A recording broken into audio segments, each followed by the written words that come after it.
Today, I will be reviewing a game based on Looney Tunes. Now, if you don't know what Looney Tunes is, where the hell have you been? I'm pretty sure that there's no one watching this video that has no idea what Looney Tunes is. And with that said, this is usually the part where I talk about the topic at hand and explain the history and impact that it's made over the years, but I mean, come on!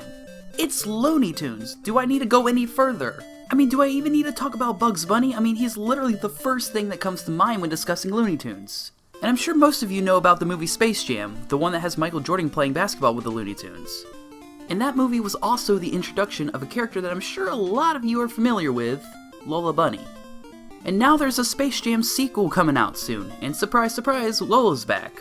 And now people are complaining about Lola's design and how it's not as sexy as the first movie and how she doesn't have any bunny movies anymore. Come on people, it's an anthropomorphic rabbit. I mean, if that's what you're into, then I won't judge.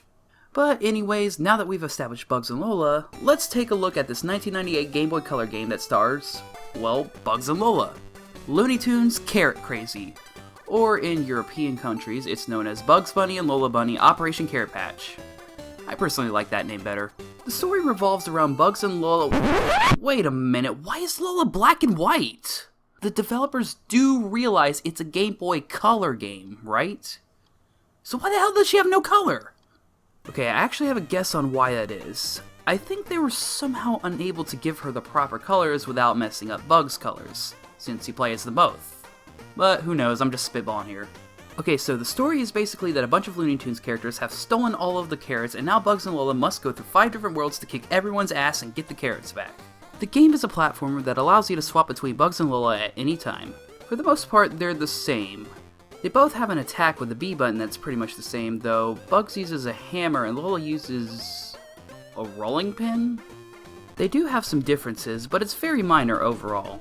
Bugs has the ability to push heavy objects and dig under the ground, and Lola has the ability to slow down her fall with an umbrella so she doesn't take fall damage like Bugs. Wait, did I say fall damage? I meant fall death, because if you fall from too great of a height, you actually die. Speaking of die, all the enemies can be killed pretty easily. I mean, most of them take 1 hit. Well, at least on easy mode. In hard mode, they take 2 hits. Did he just shoot himself? Did Yosemite Sam just shoot himself? What the freak? Yeah, so apparently if you wait around a minute, the enemies will take themselves out. I don't know why. I mean, with Daffy and Taz, I kind of understand because they probably waited too long to throw their dynamite, but the other guys literally point their gun at themselves and shoot. So each world has 2 levels where you must go around collecting pieces of a clapboard. I guess because the game takes place within a filming studio.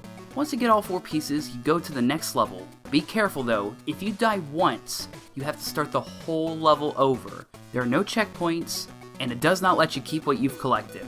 The levels also have plenty of carrots to collect for points, and for increasing the height of your flutter jump, or whatever the heck that is. And there's also letters that spell extra that open up a bonus game if you collect them all. Honestly, it's not worth the trouble because this bonus game is one of the stupidest bonus games I've ever played.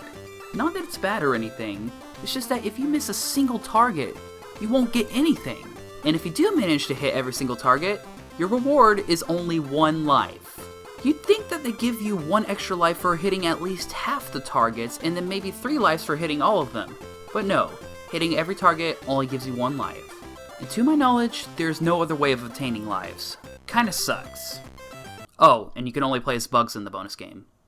Moving on, after you beat the 2nd level of each world, there's a boss level where you start out being chased for a bit before actually fighting the boss. Oh, and like the bonus stage, you can only play as Bugs.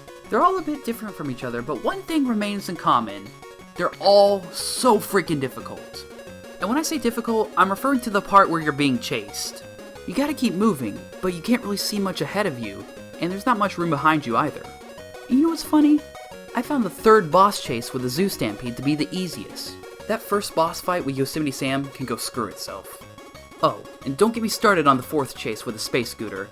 I kept getting stuck behind these asteroids because I didn't realize they were actually obstacles and thought they were a part of the background. But nevertheless, when you actually do fight them, they're pretty easy, and you can get into a pattern of hitting and dodging repeatedly until they're down. And once you've won the 5th and final battle against Elmer Fudd, the game is beat, and all the characters return to Bugs and Lola.